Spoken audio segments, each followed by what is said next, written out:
She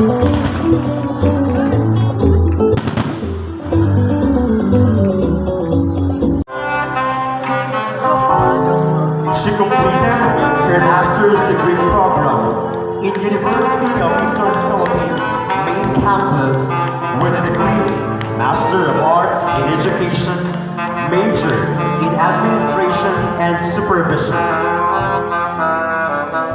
Ms. Ronalyn Pambilona Iases represented the local government unit, Philippine National Police, DSWD, and the 19th Infantry Battalion. Miss Ronalyn Pambilona Iases.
Members of our community, honored guests, ladies and gentlemen, good evening. Today, my reign as Miss Catubig 2022 comes to an end.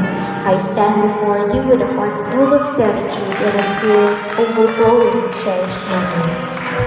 And together, we celebrate the rich cultural heritage, our unwavering devotion to our...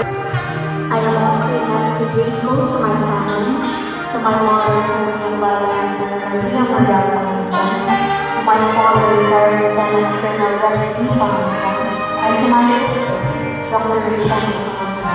Thank you for all the love and support you have given me all my life. I love you so much, and I hope and make you proud. To my relatives, my aunts and uncles who provided us financial and emotional support. Thank you.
is a ceremonial staff often used by kings and queens, with its jewel and ornamentation. A scepter is a symbol of power, authority, and sovereignty. To hand in the scepter, would like to request our Municipal Vice Mayor, Honorable Galahad O. Vicencio, together with his wife, Dr. Maria Cecilia Vicencio.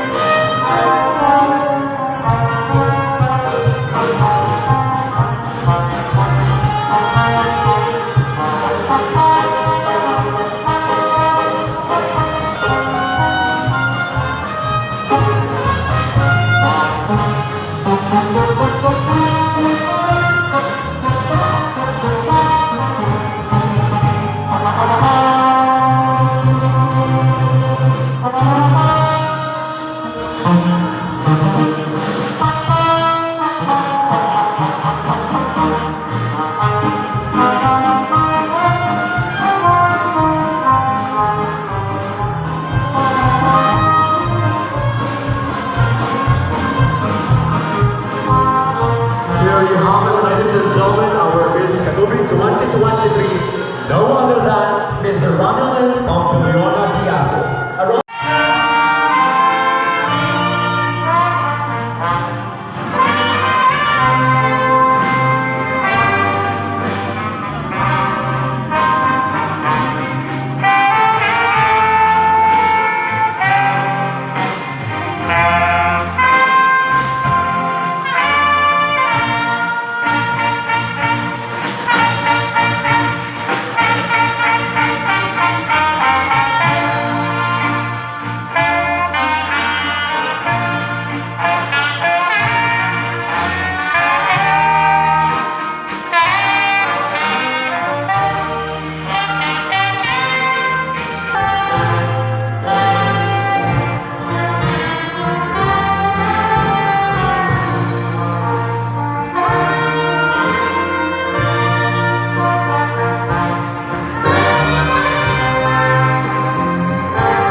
There you have it, ladies and gentlemen, our Miss Catubig 2020